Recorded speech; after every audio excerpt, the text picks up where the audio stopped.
I was flipping through our old family albums when I froze. There was my sister, cradling a newborn, a baby I never knew existed. What I uncovered next shattered everything I thought I knew about my own flesh and blood. I grew up thinking I knew every corner of my sister's life. Emily and I shared bedrooms, whispered secrets under our covers, and spent hours reenacting fairy tales in the backyard. When she left home at 18 for college, bright-eyed, determined to become a social worker, I missed her fiercely, but I believed our bond would remain unbreakable. We wrote weekly letters, shared holiday dinners, and snapped photographs at every family gathering. Or so I thought. Last spring, after Mom passed away, I volunteered to clear out her attic. The house smelled of old cedar and mothballs. Dust motes floated in the single stream of light from the attic window. Boxes were stacked knee-high, each labeled in Mom's looping handwriting: Christmas keepsakes, school projects, wedding mementos. At the very bottom lay a battered trunk without any label. Its brass latch resisted at first, then popped open. Inside were faded photo albums, thick with years of snapshots I'd forgotten existed. I lifted the top album, its cover embroidered with "Family Memories, 1975 to 1995. I flipped through images of birthday cakes, muddy camping trips, and birthdays long past. Page after page. The faces were familiar. Our grandparents smiling on the porch, our family dog barking at the camera, my childhood self clutching a lollipop. Then I turned the page and nearly dropped the book. There, on glossy paper dated November 1992, was Emily. She knelt on the floor of a dimly lit hospital room, her hair pulled back in its usual ponytail. But, cradled in her arms was an infant, swaddled in a pink blanket. A tiny hospital bassinet stood behind her. My breath caught. I stared for what felt like minutes, heart pounding, brain racing to reconcile the image. I'd been 12 at the time, old enough to remember everything that happened, and I had zero recollection of Emily ever having a baby. My first thought was that it was someone else, a cousin I didn't know well, or maybe a friend's child, but the handwritten caption in Mom's precise script left no doubt. Emily and baby Chloe, November 3rd, 1992, a date. A name, a truth I'd never heard. My pulse thundered in my ears. Why had no one ever mentioned Chloe, my sister's daughter, my niece? I flipped back to the index page of the album. Asterisked entries detailed births, weddings, and graduations. Next to Emily, 21, Graduate State U, was another asterisk. Baby Chloe born, November 92. But the album's subsequent pages made no mention. No second album chronicling Chloe's first steps. No family barbecue where a toddler toddled around. It was as though her existence had been erased. I set the album aside and picked up the next one, Family Milestones, 1995 to 2005. Page after page, Emily's milestones, college graduation, her first job, her wedding, were documented, yet Chloe never appeared. It felt like I was staring at a carefully redacted history, where one small vital thread had been surgically removed. My hands trembled as I sat cross-legged on the attic floor. I felt a tremor of betrayal. How could Emily and Mom and Dad hide an entire child from me? I hugged the album to my chest, the dying afternoon light slanting through the rafters and casting long shadows across the dusty floorboards. Memories of our childhood flashed through my mind. Late-night chats in her bunk bed, the time she comforted me after I fell off my bike, the promise we made to always be there for each other. Had she kept me from Chloe? Had I been too self-absorbed to notice a baby crying in the nursery downstairs? My phone buzzed in my pocket. Text from Emily. "Hope you're doing okay today. I'll be by later to help." I swallowed hard. I had to confront her, but I needed more than a single photograph. I needed answers, dates, witnesses. I needed to prepare. That evening, I set the albums on the dining room table and brewed 2 mugs of tea. When Emily arrived, her smile was warm but tired. Mom's passing had weighed heavily on her. We hugged briefly, her hair shorter than I remembered, streaked with early gray, and then I motioned her to sit. I said gently, keeping my voice calm. "I found something today in the attic." I slid the album toward her, open to the photo of her with Chloe. Emily's face drained of color. She stared at the page, eyes wide, before quickly closing the album with a sharp snap. That was a mistake, Josh, she whispered, avoiding eye contact.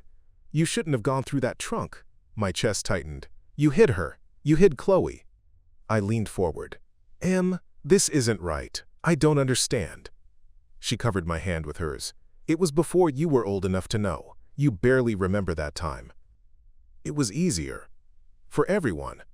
If it never happened. Tears welled in her eyes. Our lives were falling apart.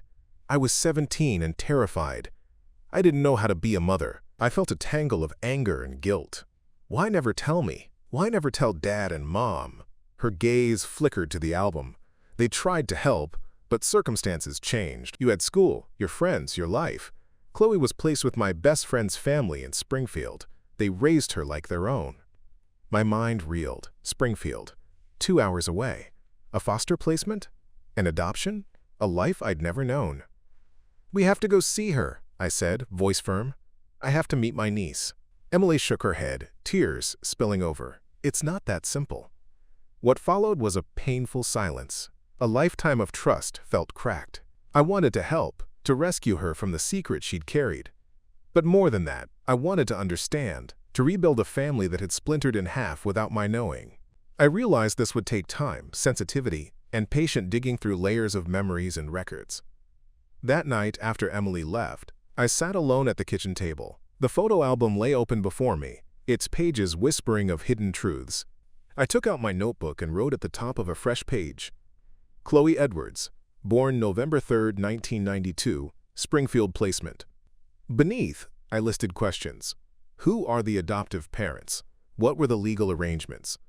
Why did Emily feel she had no choice but to hide her child? And most urgently, how do I find Chloe now, more than 30 years later? I closed the notebook and stood, resolve hardening in my chest.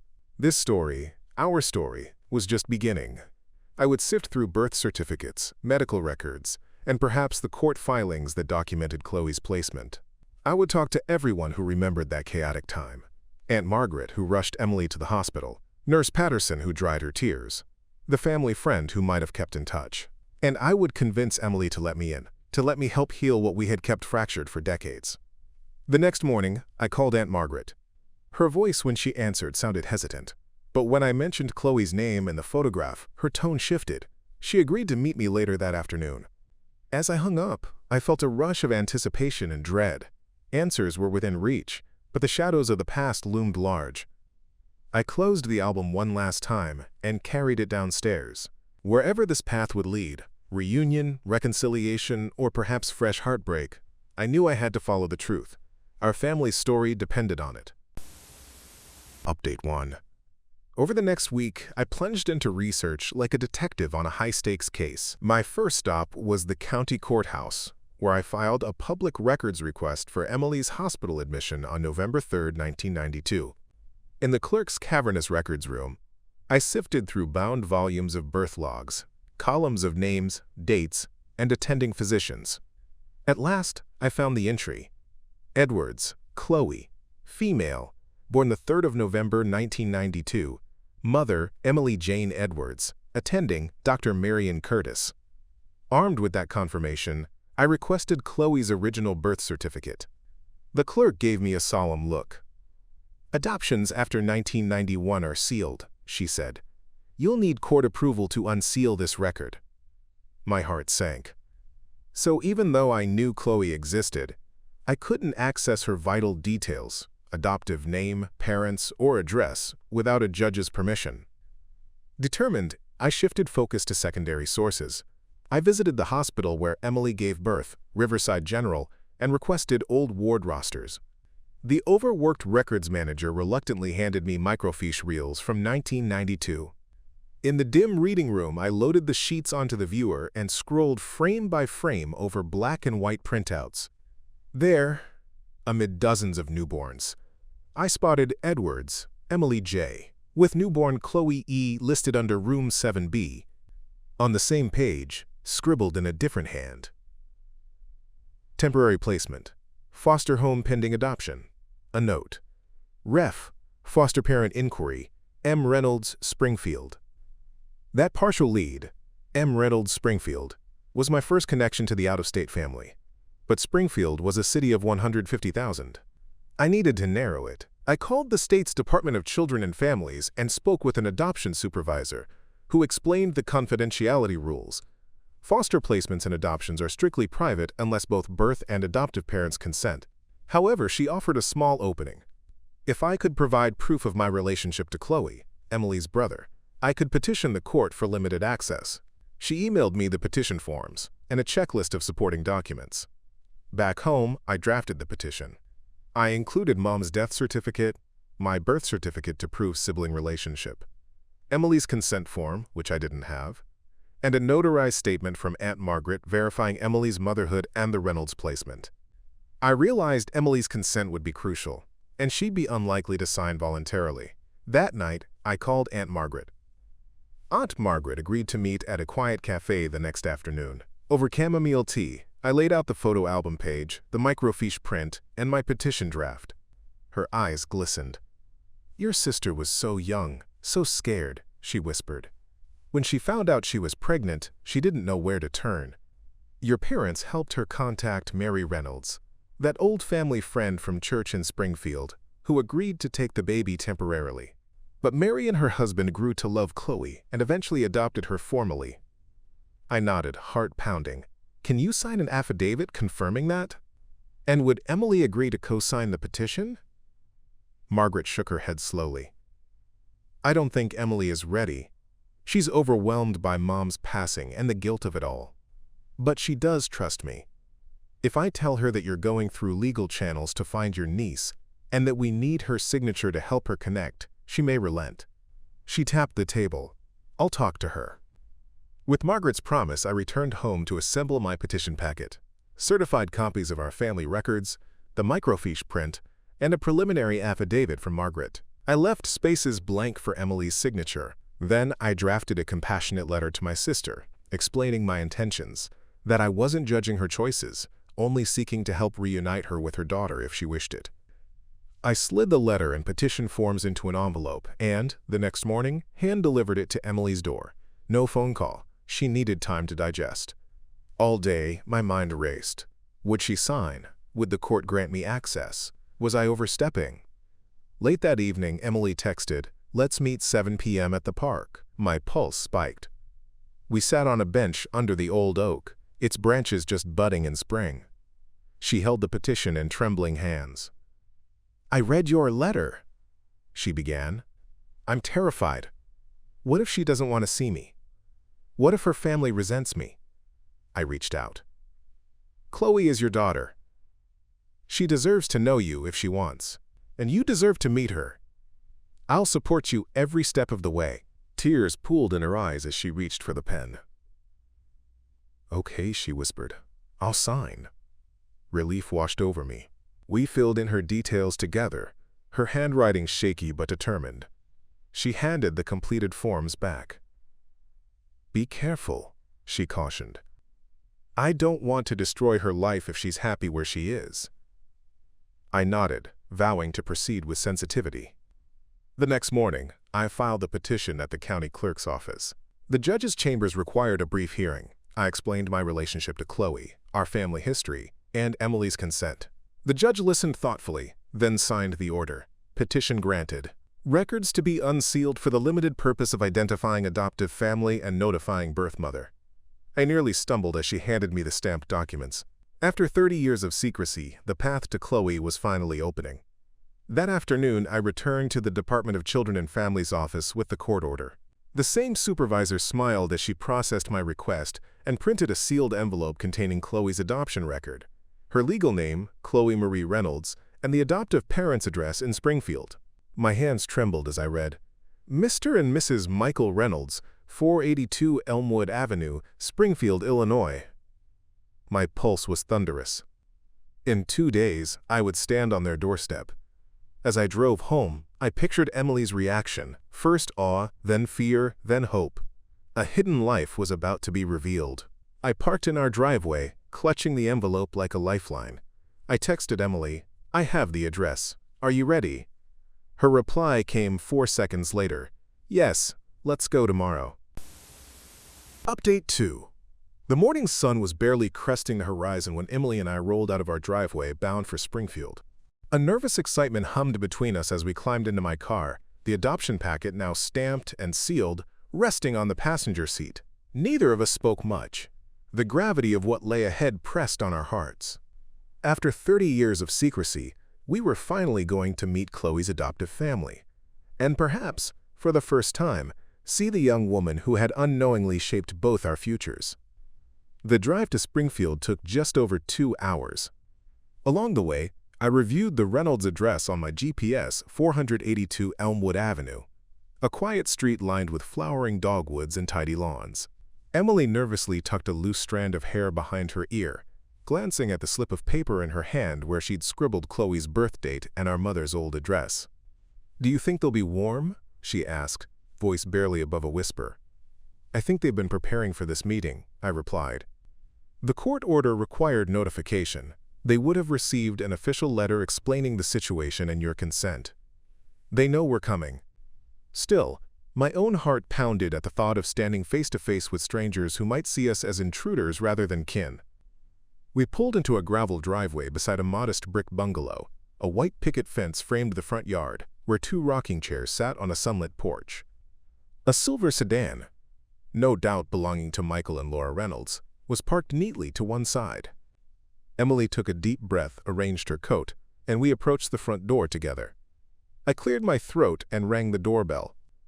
After a moment, the doors swung open to reveal a tall woman with kind eyes and soft gray-streaked hair. She wore a pastel cardigan and held a tissue in one hand. Behind her stood a man in a collared shirt, his face lined with cautious curiosity. Our hearts skipped. "Emily," the woman said, voice trembling slightly. "I'm Laura Reynolds. Please come in." She stepped back, gesturing toward the living room. Inside, framed photographs lined a mantelpiece.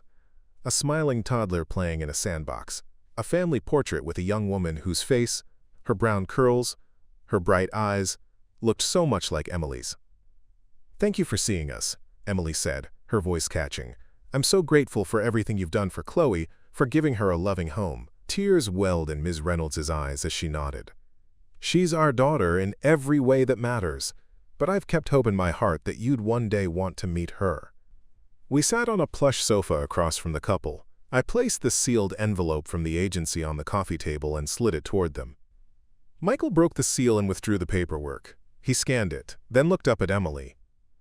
"Your consent was clear, and the judge's order comprehensive," he said quietly. "We wanted to respect Chloe's privacy until she's ready to understand." I sensed Laura's hesitation. "We've prepared some photos and letters," she explained, rising to retrieve a scrapbook from a low shelf. "Chloe has always asked about her birth family. We didn't know how or when to approach you."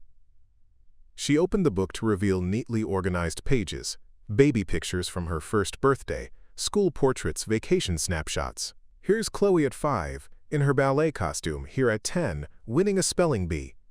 Emily's hand trembled as she turned the pages, absorbing every detail. I noticed Emily's eyes soften at a photo of a teenage Chloe, her smile radiant beneath a graduation cap. "She's accomplished so much," Emily whispered. "I'm so proud of her." Tears spilled down her cheeks as Laura gently placed a comforting hand on her sister's shoulder. Then Michael spoke. "Chloe's at college right now, studying nursing. She's out of town for midterms. We thought it best to meet with you first, to ensure you have support, and to discuss how, when, and where you'd like to be introduced to her." My heart lurched. We had expected an instant reunion. Instead, we were being asked to wait. Emily nodded slowly, wiping her eyes. "I understand. I want her to feel safe. I want her to choose when she's ready." The room held a sacred hush as we absorbed the weight of that decision. After a moment, Laura said, "We'd love to show you around the house. Chloe's room is just as she left it when she went to college. And if you'd like, you can write a letter together for her, something she can open when she's ready." Emily's face lit with a tentative smile. "I'd like that." Over the next hour, the Reynolds guided us through their home, the cozy kitchen with hand-painted tiles, the sunroom filled with potted orchids, and finally, Chloe's bedroom, its walls still decorated with posters of medical diagrams and a shelf lined with nursing textbooks. A single pair of ballet shoes rested on the desk, a poignant echo of her childhood. Emily ran a finger along the windowsill, as if touching a piece of her daughter's past. Before leaving, Michael offered tea and reassurances. "We're not closing any doors," he said. "We want to build a relationship that honors both our family and yours. When Chloe returns, we'd welcome a meeting. No pressure, only love." Emily clasped his hand, voice trembling. "Thank you for your kindness and for trusting me with this. I won't let you down." As we drove away, the late afternoon sun casting long shadows across Elmwood Avenue, Emily reached over and squeezed my hand. "It was more than I could have hoped," she said softly. "They've been amazing." I glanced back at Chloe's scrapbook on the passenger seat, still open to a picture of her 8-year-old self grinning with a cake in hand. "She'll know how much she was loved," I replied. That night, we returned to our parents' old home to pore over the photos and letters the Reynolds had shared. Emily drafted the letter we'd promised, pouring out apologies, hopes, and promises for the future. We sealed the envelope together, to be hand-delivered when Chloe was ready. In the glow of a single desk lamp, I realized how carefully this reunion had been orchestrated, honoring Chloe's autonomy, respecting her adopted family's guardianship, and preserving the fragile hope of sister and daughter finally coming home. The path ahead remained unwritten, but for the first time in decades, a hidden life had become visible, and our fractured family began to feel whole again. Update 3. Over the next several days, Emily and I devoted every spare moment to drafting the letter to Chloe, an invitation she could open when she felt ready, introducing herself not as the shy teenager we once knew, but as the woman we'd watched grow from afar. We agreed it needed to balance honesty, apology, and hope, without overwhelming her. We began by gathering memories and mementos. In Emily's guest room, we laid out items from Chloe's childhood scrapbook: a pink ballet slipper, a small ceramic piggy bank she'd painted, and our mother's favorite necklace, which Emily still wore. I snapped photos of each artifact. Then Emily wrote short annotations. "This was the first gift I ever gave you," and "Mom kept this for me. Now I keep it for you." Our own tears stained the margins, as we remembered moments cut from our shared history. Next, we tackled the narrative. Emily's handwriting, once so neat, wavered as she penned the opening lines. "Dear Chloe, my name is Emily, your mother. 30 years ago, I held you in my arms for the first time in a hospital room in Riverside. From that moment, I felt a love so fierce, it both warmed and terrified me." She paused, inhaled, then continued, acknowledging the fear that drove her to secrecy. "I was only 17 and unprepared. I thought distancing myself would protect you, but it also kept me from watching you grow. For that, I am deeply sorry." I added a section on my own behalf, as her uncle. "I'm Josh, your brother, though I didn't know it until recently. I helped your mom find you, and I'll be here for whatever you need, a friend, a guide, or simply someone who listens." We debated every phrase. Was it too formal? Too emotional? Finally, we agreed it was honest. We printed the letter on cream-colored stationery, nestled it alongside the photos and a small, hand-knitted blanket Emily had made for Chloe's first birthday, and sealed everything in a decorative box stamped with their initials, E and C. Meanwhile, anticipation crept in. Each day brought a flurry of emotions: excitement, dread, hope, and guilt. At night, Emily lay awake, replaying memories she'd long suppressed. The ache of giving Chloe away, the anxiety of wondering if she'd ever forgive her, and the haunting absence that shaped her entire adulthood. I wrestled with my own fears. What if Chloe recoiled? What if the Reynolds family discouraged contact? Or worse, what if meeting us reopened old wounds? To prepare, we sought counsel. Aunt Margaret arranged a video call with Dr. Helen Park, a family therapist specializing in reunion trauma. Dr. Park emphasized the importance of pacing. "Give Chloe control," she advised. "She needs space to process. Offer contact options: letters, phone calls, video chats, and let her decide the path. Anticipate waves of emotion, relief, anger, confusion. Validate each feeling." She provided conversation prompts and coping strategies, which we printed and tucked into our planners. On Friday morning, the box was ready. Emily tucked it into her tote bag, her fingers brushing the embossed E and C as if drawing strength. We double-checked the address Michael and Laura had provided. Then, before I drove her to the Reynolds home, we paused in the driveway.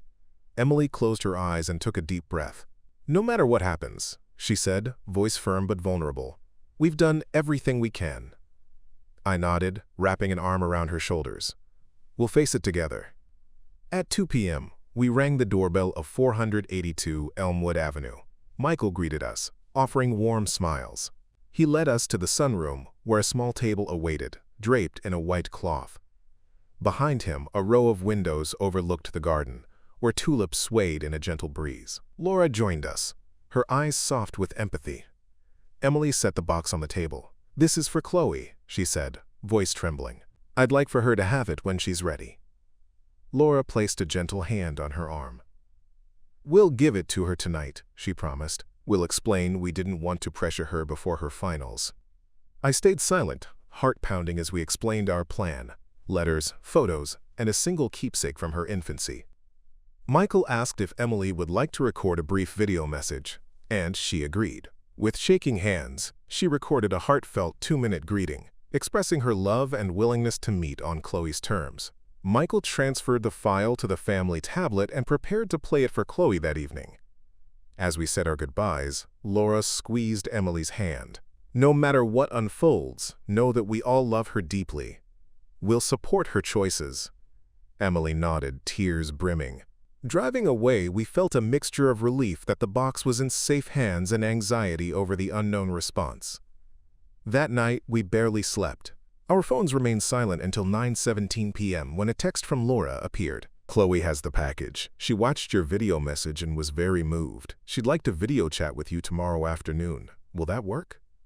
Our hearts leaped. We exchanged stunned looks in the dark. Tomorrow. Exactly the outcome we'd hoped for, yet hardly dared to imagine. Saturday morning dawned bright and clear. Emily and I prepared her laptop for the video call. Charged battery, quiet room, tissues on the desk. At precisely 2 p.m., the screen flickered, and there she was, a young woman in her early 30s, dark hair pulled back, eyes glistening with tears and curiosity. Chloe Marie Reynolds, my niece, at last meeting her birth family. The moment was tender and tentative. Chloe's voice trembled as she greeted her mother. "Mom? Is that you?" Emily's tears flowed freely as she nodded. "Yes, it's me," she whispered. "I've missed you every day." I introduced myself, and Chloe's gaze softened. "Thank you for helping me find her," she said softly. For the next 20 minutes, we shared smiles, tears, and stories. Chloe asked gentle questions. About Emily's childhood, about Mom's life, about the world she'd never seen through her birth mother's eyes. We answered honestly, each word bridging 3 decades of separation. When the call ended, we sat in a hush, our hearts full. In that silence, I realized how far we'd come, from a hidden photograph in an attic to a live conversation across the miles. The seeds of trust had been planted, and now the real work of rebuilding our family could begin. Update 4. After our heartfelt video call, the next step loomed, Chloe's first in-person visit with Emily and me. The Reynolds had graciously offered their home as neutral ground, but Emily was adamant she wanted the reunion at our childhood house, the place where she'd held Chloe as a newborn. "I want her to feel my world," she said. "The rooms where I imagined her laughter, the garden where I hoped she'd play." I understood her yearning. That dusty attic photo had ignited more than curiosity. It had awakened a mother's longing and a brother's protective resolve. We coordinated dates via group messages with Michael and Laura. Chloe's college spring break began on April 15th, giving her a window of 10 days. We agreed on Saturday, April 18th, allowing Emily a week to prepare emotionally and logistically. In the spirit of sensitivity, we arranged a low-key schedule. 10 a.m., Chloe arrives at our childhood home's front porch. 10:15 a.m., casual meet and greet with Emily and me, warm tea, muffins from Mom's old recipe. 11 a.m., walkthrough of the house and garden, sharing memories. 12:30 p.m., lunch at a nearby cafe, neutral territory, everyone feels comfortable. 2 p.m., time for Chloe to ask questions, share her thoughts, or simply take a quiet moment alone. 3 p.m., farewell hug and promise of future visits. We left room for flexibility. If Chloe needed more time one-on-one, we'd adjust. As the date approached, anticipation surged into daily undercurrents of nervous energy. Our childhood home had been unoccupied since Mom's passing. Dust gathered in corners, ivy crept across the brick facade, and the garden was overrun with weeds. Emily took charge of the interior cleanup. She recruited a local cleaning crew, personally supervising the scrubbing of porcelain sinks, the polishing of hardwood floors, and the airing out of musty drapes. Dad lent a hand, repairing the front door latch and repainting the porch railings in warm white. I tackled the garden, raking leaves, trimming overgrown shrubs, and planting daisies, the same flowers Chloe wore in her first birthday photos. Inside, we brought back small touches of Mom's spirit. The living room sofa was draped in a soft throw, one of Mom's favorite blankets. We placed family photos on tables, black and white prints of grandparents, holiday snapshots, and a recent framed photo of Emily and me, taken after the video call, smiling in her living room. In the kitchen, we laid out Mom's china, cups and saucers for tea. On the dining table, we set a vase of daisies and lavender from the garden, filling the air with subtle fragrance. Emily tackled the nursery corner where Chloe once lay. The tiny crib was gone, but the brass plaque above still read, "Chloe's Corner." We propped a wicker rocking chair beneath it, laid a soft quilt Emily had stitched years earlier, and placed the hand-knitted blanket from update number 3 on the seat. A small shelf held the ceramic piggy bank and a battered storybook, items we'd included in the gift box. Standing back, Emily wiped away a tear. "It feels like welcoming her home," she whispered. While physical preparations took shape, Emily and I rehearsed emotionally. We enlisted Aunt Margaret and Dr. Park for a final video coaching session. Dr. Park highlighted the unpredictability of emotions. "Your role is to hold space for Chloe. She may arrive jubilant, cautious, or reserved. Validate her feelings. I understand this is overwhelming. Prepare for shifts, joy to tears, laughter to silence. If she retreats, respect her need. Provide water, tissues, or a walk in the garden. Let her lead." Margaret offered logistical advice, seating arrangements, safe exits if emotions surged, and discreet signals for me to step in if needed. We practiced conversational opening lines. "Emily, hello, sweetheart. It's been so long. I've dreamed of this day every single day." "Josh, Chloe, I'm Josh, your uncle. Thank you for coming. I'm here for you however you need me." We also prepared contingency items, a photo album of Emily's teenage years, printed copies of our childhood videos, and a spare journal for Chloe if she wanted to write privately. By Thursday, our living room resembled a gentle sanctuary, grounded in nostalgia but firmly anchored to the present. Saturday dawned clear and crisp. I woke at 6:30 a.m., heart pounding as if it were my own first date. I made a fresh pot of tea, Mom's English breakfast blend, and arranged lemon slices, honey, and sugar cubes neatly on a tray. Emily baked blueberry muffins, their sweet aroma drifting through the house. Dad arrived at 8 a.m. with a platter of scones he'd purchased from the local bakery. Aunt Margaret set up name cards at our dining table. Emily, Chloe, Josh, as a subtle nod to Chloe's place at our table. At 9:30 a.m. I checked the front porch. 2 comfortable chairs on either side of the front door, cushions plumped, a doormat freshly swept. I took a deep breath and faced the door, phone in hand to capture the moment, but switched it off, knowing this encounter deserved privacy. At 9:58 a.m., our neighbor Mrs. Patel waved as she passed by. A moment later, I heard a car door close. Through the frosted glass, I saw Chloe's silhouette, tall, poised, hair tucked into a neat bun. The doorbell chimed. Emily and I exchanged a glance. I moved to open the door. "Hi," Emily said softly as the door swung wide. "Welcome home." Chloe stepped in, clutching a simple canvas tote. She wore jeans and a light jacket, her dark eyes bright but guarded. For a heartbeat, none of us spoke. Then, Chloe's lips curved in a tentative smile. "Thank you for inviting me," she replied, voice steady. We moved to the porch chairs.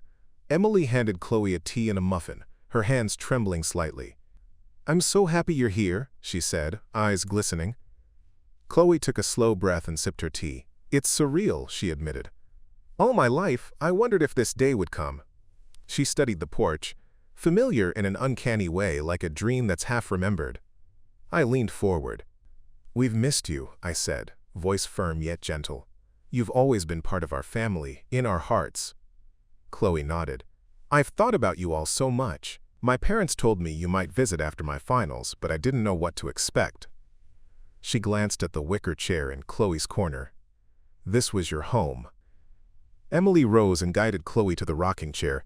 "This was your nursery," she said, brushing tears aside. "I read you bedtime stories here." She reached into the rocking chair pocket and withdrew the hand-knitted blanket.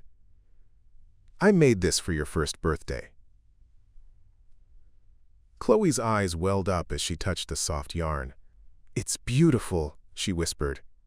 We walked inside the house. Each room unlocked a memory. The hallway where Chloe's cradle had once stood. The kitchen where Emily imagined teaching her to bake cookies. The living room where we'd danced around to Mom's record player. Chloe paused in front of the fireplace, where a photograph of newborn Chloe in Emily's arms now sat beside family pictures. She reached out and gently touched the frame. "You kept this here," she said softly. Emily nodded. "Every day." Outside, we strolled through the garden, sunlight warming our backs.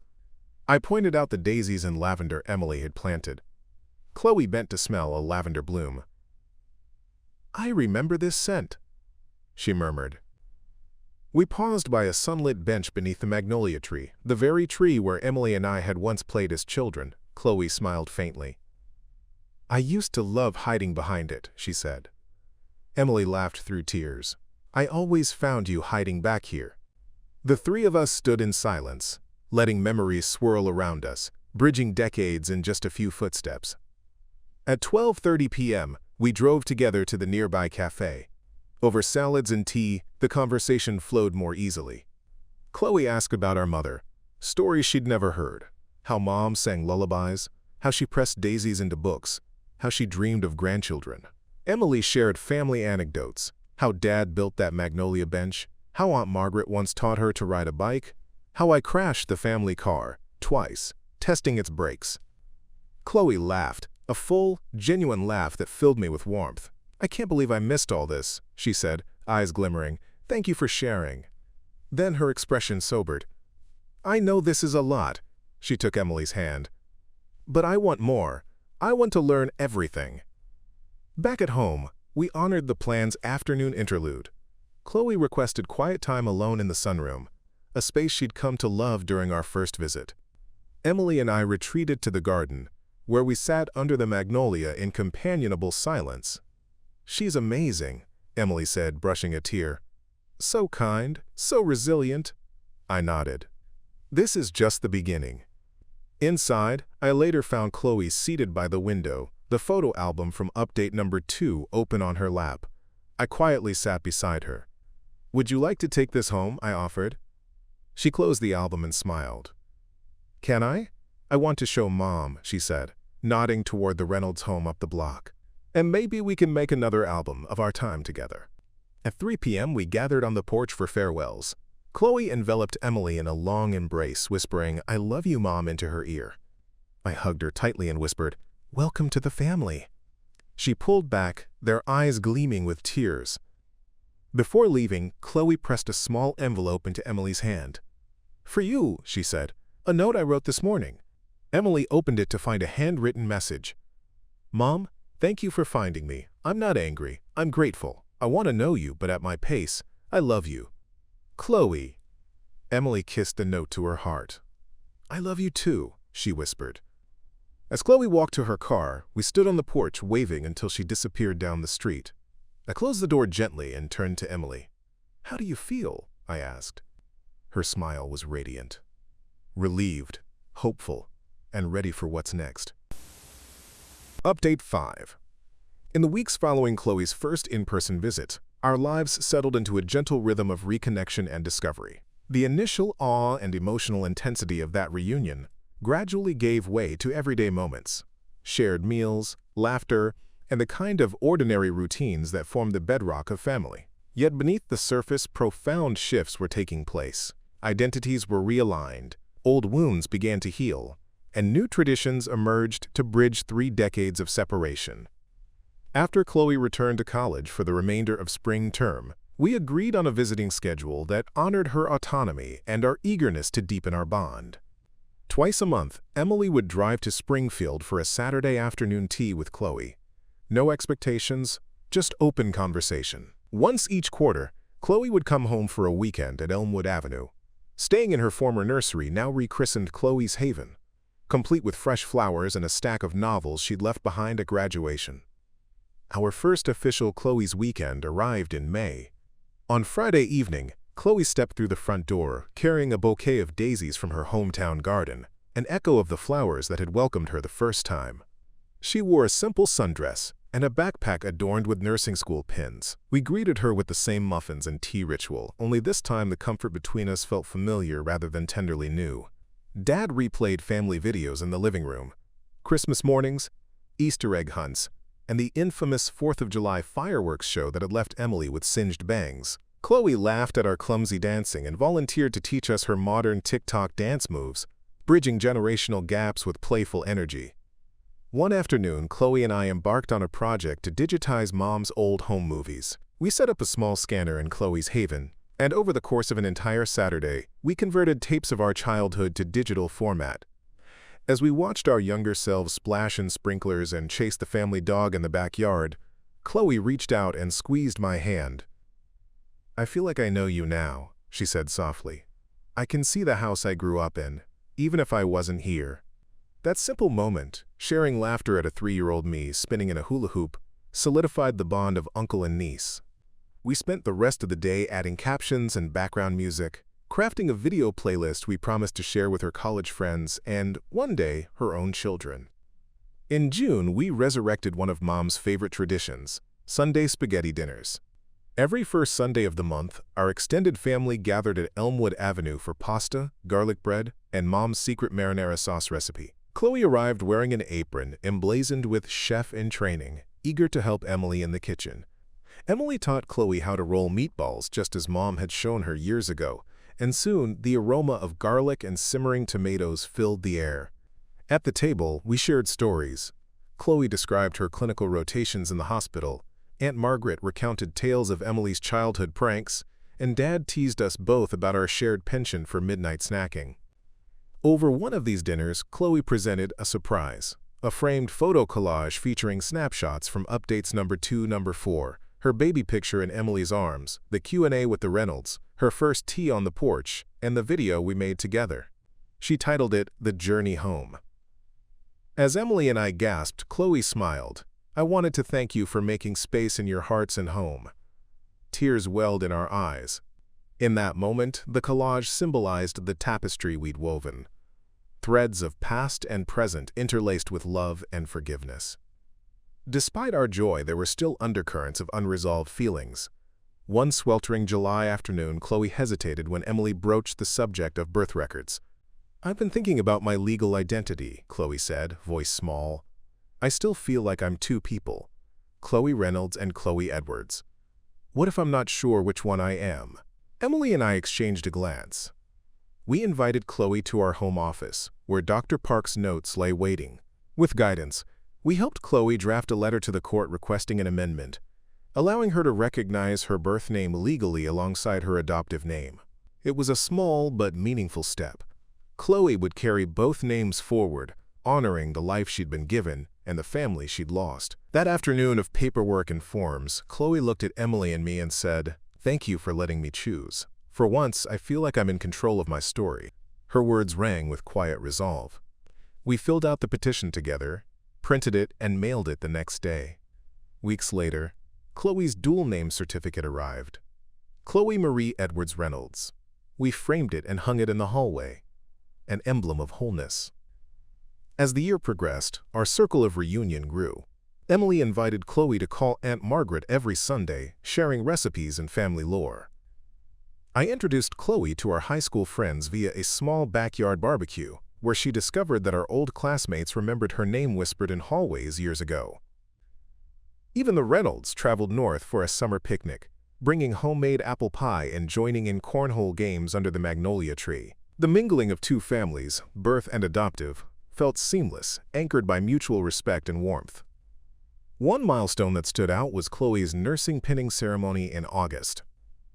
Emily and I sat front row at the auditorium, hearts swelling as Chloe processed across the stage in her cap and gown. When she hugged us afterward, we each felt the weight of decades lift. The secrecy of her birth, the fear of rejection, and the sorrow of lost years evaporated in that embrace. That night, we held a toast at home. Sparkling cider, Mom's recipe of toasted almonds, and laughter that echoed through the empty halls, now vibrant with life. By autumn, Chloe had solidified her role in our family constellation. She joined our group chat, Edward's Ensemble, where we shared daily jokes, photos of pets, and plans for Thanksgiving. We reserved 2 seats at the head of the table, one for Mom, in the form of her favorite vase of daisies, and one for Chloe, whose place card read, Chloe E.R., beloved daughter and niece. We also planned a mother-daughter trip. Emily and Chloe would return to Riverside General, where a commemorative plaque would be installed in the hospital lobby, acknowledging all birth mothers who made the selfless choice to place children for adoption. I coordinated with the hospital administration, and on a crisp October morning, the 3 of us stood before a small gathering. Emily placed a single daisy at the base of the plaque and whispered Chloe's name aloud. Chloe's tears sparkled in the soft sunlight as she held Emily's hand. It felt like closing a circle and opening a door to new beginnings.